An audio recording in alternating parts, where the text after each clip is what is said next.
company just did will ensure a Trump victory again in 2020, and Libs are freaking out over it. When President Trump was candidate Trump, he promised to bring jobs back to America. Revitalizing the economy was one of his major campaign slogans. His attention to the forgotten men and women of our nation helped him break through the Democratic blue wall, turn 3 blue states red, and emerge the victor in the most historic election of all times. In his inaugural address, national hero Trump took on the elitists and globalists, and proclaimed that a new era of American greatness for the people was about to begin. For too long, a small group in our nation's capital has reaped the rewards of government while the people have borne the cost. Washington flourished, but the people did not share in its wealth. Politicians prospered, but the jobs left and the factories closed. The establishment protected itself, but not the citizens of our country. He went on. Their victories have not been your victories, their triumphs have not been your triumphs. And while they celebrated in our nation's capital, there was little to celebrate for struggling families all across our land. That all changes, starting right here and right now, because this moment is your moment, it belongs to you. Since the election, Americans have witnessed a major uptick in economic growth, for the most part, all because of Trump and his focus on making America great again. Via New York Daily News. Since November 9, the Dow Jones Industrial Average is up over 17%, the Nasdaq has cleared 18%, and there's been a 13% increase of the S&P 500. Headlines announcing that one of these indexes has reached an all-time high have become so commonplace that the public and media has grown increasingly deaf to the news. Overall, the stock market grew more in Trump's first 100 days than in any presidency since 1989. Other hard numbers show increasing cause for optimism in the Trump economy, as well. The U.S. added 863,000 jobs since January, bringing unemployment down to its lowest levels since 2001. And 220,000 jobs were added in June alone, outperforming expectations by 20%. The Consumer Confidence Index is hovering at a higher range than it was at any point during the Obama administration, and in March, Gallup's weekly U.S. Economic Confidence Index reached its highest point since its surveying began.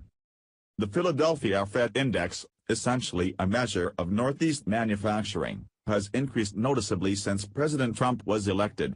The survey showed that 51% of regional manufacturing firms increased activity in May, and 1/3 are predicting an expansion of their payrolls through the end of the year.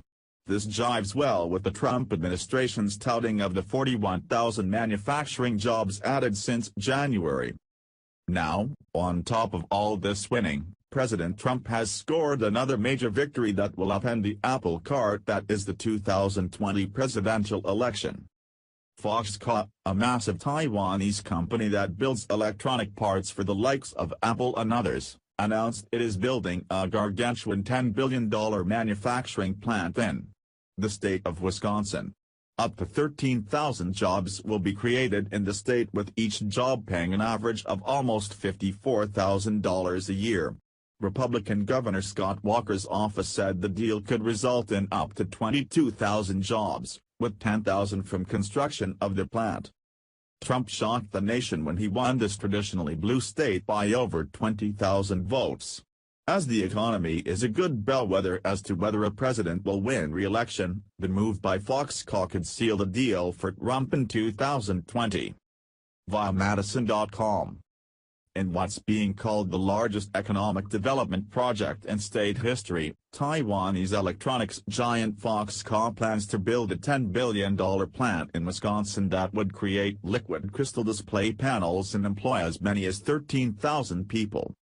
The planned Wisconsin plant is expected to open in 2020 and be part of a 20 million square foot campus on at least 1,000 acres, a location Governor Scott Walker has dubbed Wisconsin Valley.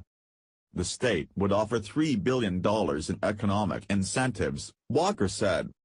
The plant, announced Wednesday at a White House ceremony by President Donald Trump, Walker and others, could be the first of several facilities the company wants to build in the United States.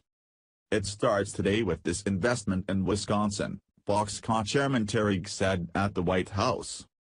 The Wisconsin facility is expected to employ 3,000 people initially and add up to 10,000 more workers in future years.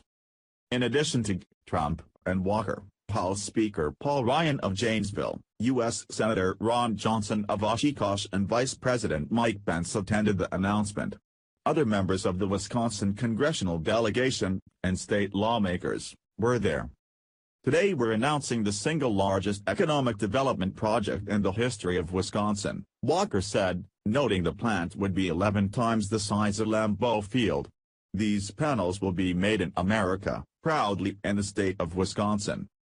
Ryan said the planned project is an absolute game-changer for southeastern Wisconsin, where his district lies.